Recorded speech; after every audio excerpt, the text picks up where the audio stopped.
Ngayong Labor Day, kaliwat kanan ng mga job offers na nag-aalok ng mga oportunidad at trabaho sa marami. Pero mga ka-A2Z, ingat-ingat po tayo. Nagbabala kasi ang Department of Migrant Workers sa mga aplikanteng mahilig mag-browse sa social media tulad ng TikTok.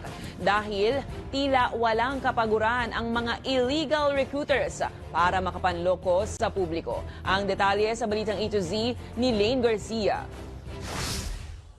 Nagkukumahog ang marami ngayon na makahanap ng trabaho, lalo't kabilaan ng job fair ngayong Mayo 1. Sa inilabas kasi na datos ng Philippine Statistics Authority nitong Marso, tumaas ang bilang ng walang trabaho sa bansa sa unang buwan ng 2024 mula sa 1.6 million noong Disyembre. Umakyat ito sa 2.5 million. Kaya naman marami rin ngayon ang naeenganyong mag-apply sa iba't ibang trabaho, mapalokal man o abroad, na naglipat na sa social media. Pero matindi ang babala ng otoridad sa publiko. Ito ang tamang recruitment at hindi yung nakikita natin sa TikTok, didiretsuhin ko na SEC, na naniningil ng daang-daang libo para lamang pumunta ng Canada, ng Austria, ng Poland, at kung saan-saan pa. Talamak kasi ngayon ang illegal recruiters na nang-aalok ng maraming trabaho at ang kanilang bagong gimmick, TikTok app, na minsan ay nagko-cross-post pa sa Facebook, X at Instagram. Paalala ng otoridad sa publiko, mas maging matalino at mapagmatsyag at huwag magpabola sa mga agarang alok na trabaho lalo na sa ibang bansa.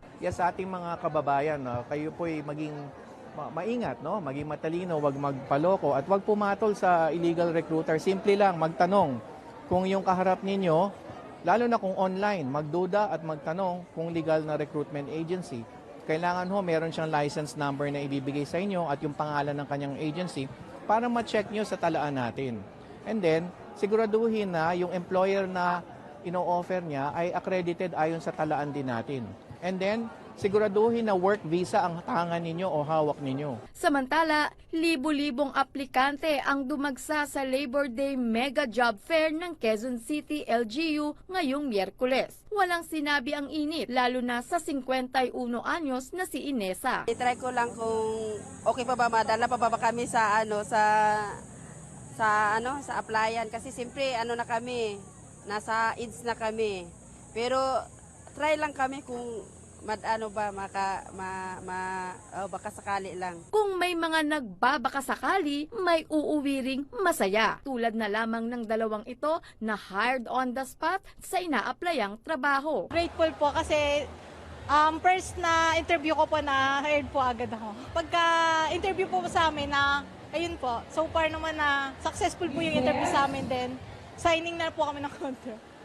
Ayon sa QC Public Employment Service Office, mayroong 17,000 job vacancies na naghihintay sa mga Pilipinong nais makahanap ng trabaho. 92 employers nga dyan ay para sa mga local job na nag-o-offer ng opportunities sa BPO industry, drivers, financial advisors, cashiers at housekeeping. 8 naman mula sa 100 employers ang may alok ng trabaho overseas, particular na sa mga nurses, therapists, dental assistant, truck drivers, at service crew. Ang tips naman para sa mga naghahanap ng trabaho, kung pupunta po dito sa mismong National Labor Day po natin, sa job fair o kahit anong job fair po, magdala po tayo ng madaming resume.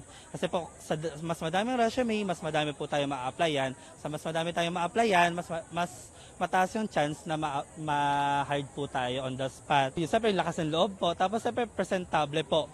Hindi naman po need na formal attire, pero as much as possible, casual attire. Siyempre po kung lalaki po tayo, naka-pants, hindi po naka-short. And then hindi rin po naka-sando, lagi po tayo. Kahit t-shirt, okay lang naman po. Pero siyempre mas maganda po kung naka-polo shirt. Kung babae naman po, siyempre blouse po. And then kung hindi kaya magpalda, pwede naman po naka-pants. As long na presentable po tayo at maayos po tayong sumagot ng mga interview. para sa balitang A to Z, Lane Garcia.